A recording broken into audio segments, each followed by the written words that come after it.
कभी कभी हम जाने अनजाने में कुछ ऐसी गलतियां कर जाते हैं जिनका पछतावा हमें फिर बाद में होता रहता है। जब हम गलतियां करते हैं तब हम इस बात का बिल्कुल भी पता नहीं रहता है कि इस गलती से हमारे जीवन में आगे चलकर कोई प्रभाव भी पड़ सकता है। कभी कभी हमारी ज्यादा अच्छाई भी हमारे दुख का कारण बन जाती है। हमें पता ही नहीं चलता है कि हम स्वयं ही अपने लिए खाए खोद रहे हैं। एक समय की बात है, एक नगर में एक युवक रहता था। युवक का परिवार बहुत गरीब था। उसके परिवार में आए दिन किसी न किसी बात को लेकर झगड़े चलते रहते थे। वह युवक इन झगड़ों से बहुत परेशान था। जब वह युवक ने पारिवारिक झगड़े को रोकने की बहुत कोशिश की, पर वह झगड़े रुकने की जगह बढ़ते ही जा रहे थे, तो युवक काम की तलाश में लोगों के पास जाता। तो लोग पूछते हैं कि भाई तुम कितना वेतन लोगे? तो उनसे कहता कि आप मुझे बस काम दे दीजिए, मेरे परिवार की आर्थिक स्थिति बहुत खराब है, मुझे काम की बहुत आवश्यकता है, आप बस मुझे काम पर रख लीजिए और आप जितना दोगे मैं उतना ही ले लूंगा। तो लोग उसकी मजबूरी का फायदा उठा कर उसे कम कीमत पर काम पर रख लेते, क्योंकि उसने लोगों को खुद ही मौका दे दिया।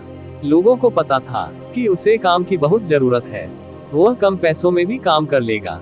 और जब वह युवक अपने मित्रों के पास, अपने सगे संबंधियों के पास बैठता, तब भी वह अपनी गरीबी की बातें करता। वह अपने मित्र और सगे संबंधियों से कहता कि मैं क्या करूं, मेरा परिवार बहुत गरीब है, हमें 2 वक्त की दाल रोटी भी ठीक से नसीब नहीं होती, और आए दिन परिवार में लड़ाई झगड़े होते रहते हैं।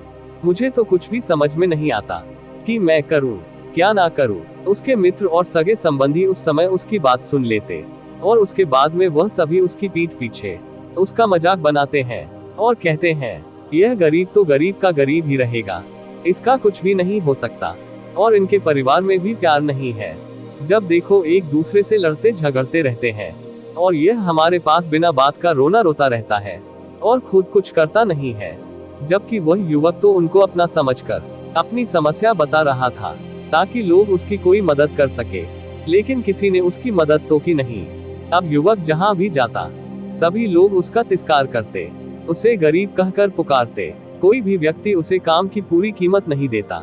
वह युवक दिन भर काम करता, पर उसे कुछ ही पैसे मिलते थे। कोई भी उसकी मेहनत की पूरी कमाई नहीं देता था। अगर वह उनको कुछ कहता तो वो लोग उसे कह देते यहाँ काम करना है तो कर, नहीं तो जा यहाँ से। अब उस युवक को तो काम की जरूरत थी, इसलिए वो काम तो करता ही था।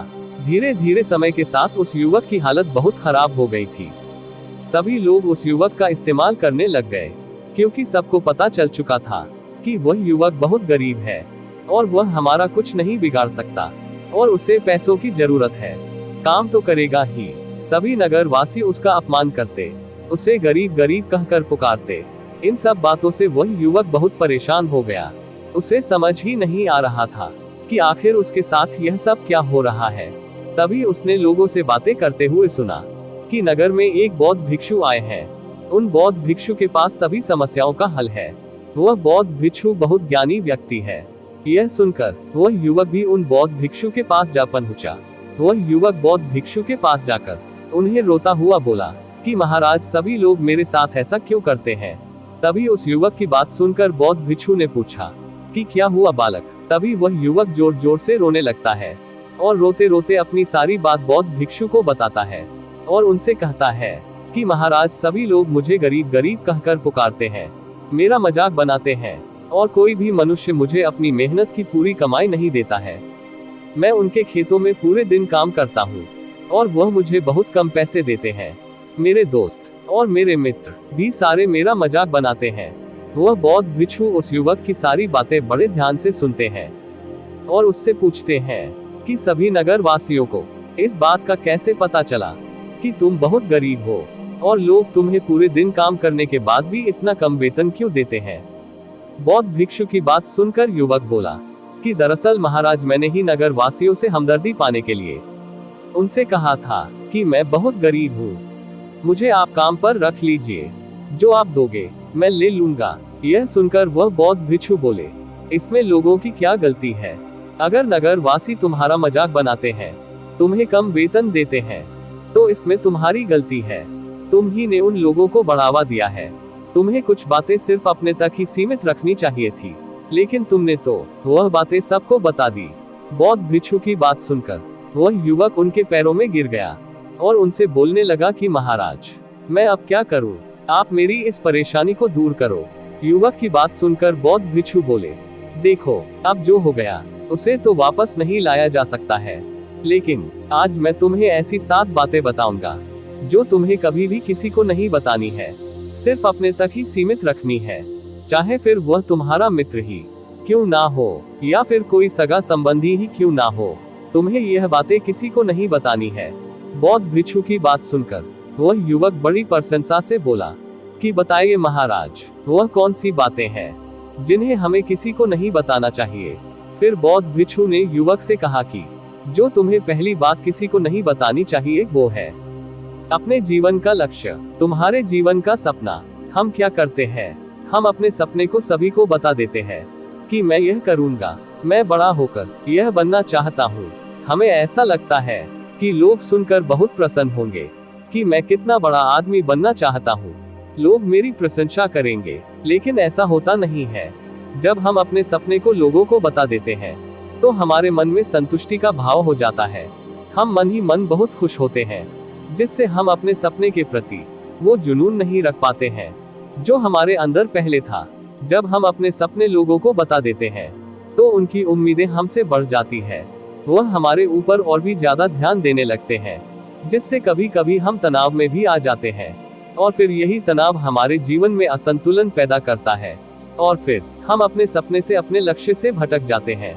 जब हम अपने सपने किसी को बताते हैं तो आपको कुछ लोग तो प्रेरणा देंगे, जिससे आपको आगे बढ़ने में हिम्मत मिलेगी, लेकिन बहुत से लोग ऐसे हैं जो आपको प्रेरणाहीन करेंगे, आपको डिमोटिवेट करेंगे, जिससे आप अपने लक्ष्य से भटक सकते हो। इसीलिए जो भी आपका सपना है उसे पूरा करो, उसके बाद ही लोगों को बताओ। अगर पहले बता दोगे तो लोग रुकावटें पैदा कर देंगे, और सपने को अगर चुपचाप तुमने पूरा किया तो लोगों को स्वतः ही पता चल जाएगा कि तुमने कौन सा सपना हासिल किया है।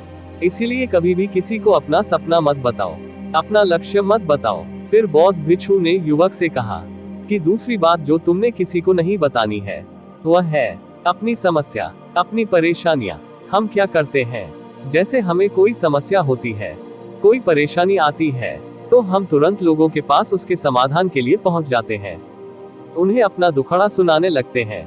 लेकिन दूसरे लोगों को अपनी परेशानी बताने का मतलब है स्वयं के लिए एक और परेशानी खड़ी करना, क्योंकि जब हम किसी को अपनी परेशानी बताते हैं तब तो हमें बहुत अच्छा महसूस होता है, हमें ऐसे लगता है कि मानो हमारा थोड़ा सा दुख तो चला गया। लेकिन सभी लोग हमारी परेशानियां कम नहीं करते, बल्कि उन्हें और बढ़ा देते हैं, और हमारे सामने कई नई परेशानियां खड़ी कर देते हैं।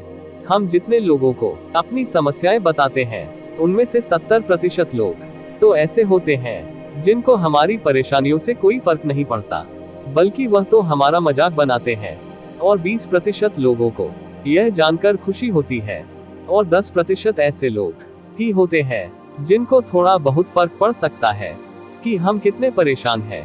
लेकिन फर्क पड़ने का मतलब यह नहीं है कि वह तुम्हारा साथ दे ही देंगे।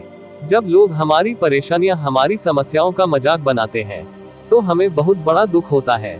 इसीलिए हमें कभी भी अपनी परेशानियां किसी को नहीं बतानी चाहिए, स्वयं ही उनका हल खोजना चाहिए, क्योंकि हमें हमसे बेहतर कोई नहीं जानता, और हम खुद ही बिना किसी की मदद से हर परेशानी से बाहर निकल सकते हैं। फिर बौद्ध भिक्षु युवक को तीसरी बात बताते हुए कहते हैं कि हमें कभी भी अपने परिवार की समस्याएं किसी को नहीं बतानी चाहिए। हम सभी के घर परिवार में कोई ना कोई समस्या जरूर होती है। जहां सब लोग एक साथ रहते हैं तो कहासुनी भी हो जाती है। हमारे परिवार के साथ हमारे संबंध अच्छे हो या बुरे हो, हमें किसी को भी नहीं बताना चाहिए। जब हम दूसरों को इसके बारे में बताते हैं तो लोग मजे लेकर तुम्हारी बातें सुनते हैं, उन्हें कोई फर्क नहीं पड़ता कि तुम किस परेशानी में हो, बल्कि वह लोग तो उन कमजोरियों का फायदा उठाने की कोशिश करेंगे। तुम्हें तुम्हारे परिवार की समस्याओं को आपस में ही अपने परिवार वालों से बात करके सुलझा लेनी चाहिए, तो तुम्हें दूसरे लोगों को बताने की जरूरत ही नहीं पड़ेगी। और जब हम अपने और अपने परिवार की समस्याएं लोगों को बताते हैं तो लोग हमें कमजोर समझने लगते हैं, हमारे बारे में सोचने लगते हैं कि यह तो कुछ नहीं कर पाएगा, यह अपने परिवार को नहीं संभाल सकता, इतनी छोटी छोटी बातों पर ही परेशान हो रहा है, तो यह आगे चलकर जीवन में बड़ी बड़ी समस्याओं का सामना कैसे करेगा।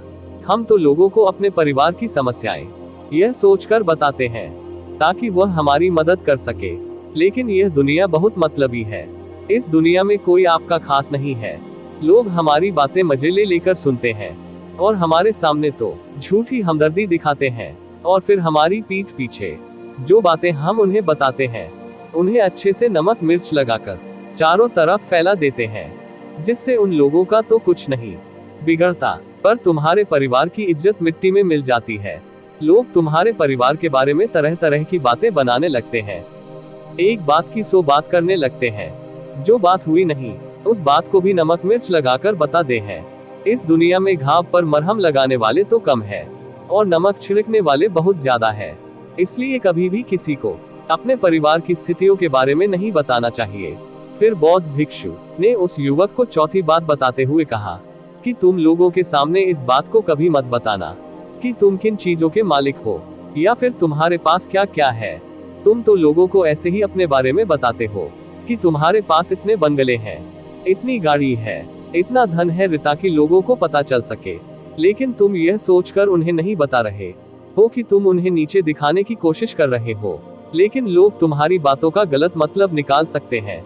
वह सोच सकते हैं कि तुम उन्हें नीचा दिखाने के लिए यह सब बातें कर रहे हो, और फिर वह तुमसे नफरत करने लगेंगे। उस समय तो वह कुछ नहीं बोलेंगे, लेकिन अंदर ही अंदर वह तुमसे नफरत करने लग जाएंगे और तुमसे दूर होने लग जाएंगे, तुम्हें गिराने की कोशिश करेंगे।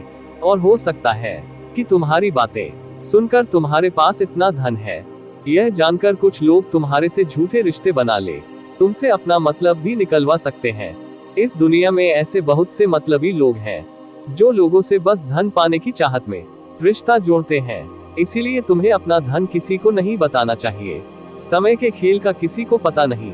आज अच्छा है तो जरूरी नहीं कल भी अच्छा हो। मान लो आज तुम्हारे पास खूब धन दौलत है, लेकिन अगर कभी आपके पास नहीं रहे और आप लोगों से मदद मांगोगे तो लोग आपकी मदद नहीं करेंगे, बल्कि आपको ताने मरेंगे। आपसे कहेंगे कि तुम्हारे पास तो इतना धन था, कहाँ गया वह धन। इसके बारे में तुम सच बोलते थे या फिर झूठ मूठ का गुणगान करते रहते थे। और हमें अपनी धन दौलत की बात लोगों के सामने इसलिए भी नहीं बतानी चाहिए क्योंकि इस दुनिया में बहुत से ऐसे लोग हैं जिनके पास पीने के लिए स्वच्छ पानी भी नहीं है, वह गंदा पानी पीते हैं। उनके पास खाने के लिए 2 वक्त की रोटी भी नहीं है, जबकि तुम्हारे पास सब कुछ है। इसीलिए कभी भी खुद से गरीब लोगों के सामने कभी भी अपने धन का दिखावा ना करे, हो सके तो उनकी मदद कर दे। फिर बौद्ध भिक्षु ने उस युवक को 5वीं बात बताते हुए कहा कि कभी भी अपनी सफलता का रहस्य किसी को मत बताना। हमने सफलता हासिल कैसे की है यह बताना कोई गलत नहीं है। अगर कोई मनुष्य उससे सीखकर आगे बढ़ता है तो यह बहुत अच्छी बात है, लेकिन अधिकतर लोग क्या करते हैं, हमारे बताए गए रास्ते पर हूबहू चलना शुरू कर देते हैं, और अगर वह हमारे बताए गए रास्ते पर चलकर असफल हो जाते हैं तो फिर वह हमें ही दोष देने लगते हैं, जबकि हमने तो उनके लिए अच्छा ही किया था। मगर वह हमें ही दोषी मानने लगते हैं और कहते हैं कि काश मैं इसकी बातों में नहीं आया होता, इसने तो मुझे गलत रास्ता बता दिया। जबकि सबके लिए सफलता का एक ही तरीका काम नहीं करता। जिस तरीके से तुम सफल हुए हो जरूरी नहीं कि वैसे ही उन्हें भी सफलता मिल जाए। इसीलिए कभी भी किसी को अपनी सफलता का रहस्य मत बताओ। अगर वह मनुष्य सच में ही तुमसे सफलता का मार्ग जाने की कोशिश करे और उस कार्य उसकी बहुत लगन हो और वह बहुत दृढ़ संकल्पी हो कि नहीं मुझे तो यह कार्य करना ही है, तो तुम उसे जरूर बता सकते हो। लेकिन तुम आगे से कभी भी किसी को कुछ मत बताओ, नहीं तो अगर वह लोग असफल हो गए तो वह तुम्हें ही दोषी मानने लगेंगे। उन लोगों को इस बात से कोई फर्क नहीं पड़ता कि तुम उनके लिए अच्छा कर रहे हो। वह असफल होने पर तुमसे घृणा करने लगेंगे, तुम्हें भला बुरा बोलने लगेंगे। इसीलिए कभी किसी को कुछ मत बताओ। फिर बौद्ध भिक्षु ने उस युवक को 6ठी बात बताते हुए कहा, अगर तुम किसी की मदद करते हो तो मदद को लोगों के सामने मत लाओ, क्योंकि इस दुनिया में बहुत से लोग गरीब हैं जिनको हमारी दया दान की आवश्यकता है। लेकिन अगर तुम उन गरीब लोगों की इसलिए मदद करते हो ताकि लोग आपकी तारीफ करें लोग आपको अच्छी नजरों से देखें, समाज में आपका नाम हो, तो ऐसा दिखावा कभी मत करो। जबकि तुम्हें लोगों की मदद इसलिए नहीं करनी चाहिए कि दूसरे लोग आपकी तारीफ करें, बल्कि आपको लोगों की मदद सच्चे हृदय से बिना किसी को बताए करनी चाहिए, क्योंकि यही मदद आपको अंदर से शांति प्रदान करवाती है। जब तुम किसी जरूरतमंद की सहायता करते हो, तो तुम्हें अंदर ही अंदर एक अलग ही आनंद की अनुभूति का एहसास होता है। लेकिन अगर तुम किसी जरूरतमंद की सहायता बस दिखावे के लिए करते हो, तो कुछ पल के लिए तो तुम दूसरों की नजरों में अच्छे बन जाओगे, लेकिन तुम कभी भी आत्म संतुष्टि प्राप्त नहीं कर पाओगे। फिर बौद्ध भिक्षु उस युवक को सातवीं और अंतिम बात बताते हुए कहते हैं कि कभी भी अपनी आमदनी का जिक्र दूसरों के सामने मत करो, क्योंकि यह एक ऐसी बात है जिसे हमें हमेशा हमारे परिवार तक ही सीमित रखनी चाहिए। अपने मित्रों या फिर अपने सगे संबंधियों को कभी अपनी आमदनी मत बताओ। हमें कभी भी किसी से भी ना तो उसकी आमदनी पूछनी चाहिए और ना ही अपनी आमदनी बतानी चाहिए, क्योंकि जब हम लोगों को अपने आमदनी बताते हैं तो लोग हमारी स्थिति का आसानी से पता लगा लेते हैं, जो हमारे लिए बिल्कुल भी सही नहीं है।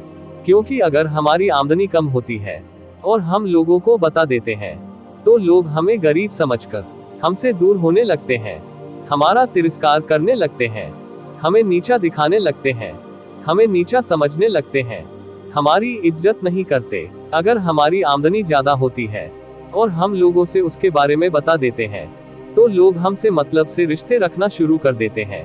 उन्हें हमसे नहीं, हमारे पैसों से मतलब होता है। लोग आपसे इसलिए रिश्ता नहीं जोड़ेंगे कि आप एक अच्छे इंसान हो, बल्कि वह तो आपसे इसलिए रिश्ता जोड़ेंगे क्योंकि आपके पास धन है। जो लोग आपको पसंद नहीं करते, वह भी धन की वजह से तुमसे रिश्ता रखेंगे और तुम्हारे साथ ऐसा बर्ताव करेंगे जैसे तुम उनके लिए बहुत खास हो। इसीलिए कभी भी किसी को अपनी आमदनी मत बताओ, बस इसे अपने और अपने परिवार तक ही सीमित रखें, क्योंकि आपका परिवार ही आपकी तरक्की को देखकर खुश होता है। बाकी तो यह दुनिया आपकी तरक्की को देखकर जलने वालों में से है। युवक बौद्ध भिक्षु की सारी बातें बड़ी अच्छी तरीके से समझ गया और उसी वक्त अपने मन ही मन में यह संकल्प ले लिया कि आज के बाद कभी भी किसी को अपने रहस्य नहीं बताएगा। इसके बाद उस युवक ने बौद्ध भिक्षु को प्रणाम किया और फिर वहां से चला गया। तो दोस्तों, यह कहानी कैसी लगी कमेंट सेक्शन में जरूर बताएं और ऐसी ही मोटिवेशनल स्टोरी के लिए हमें फॉलो जरूर करें और फिर मिलते हैं एक और नई कहानी के साथ। धन्यवाद।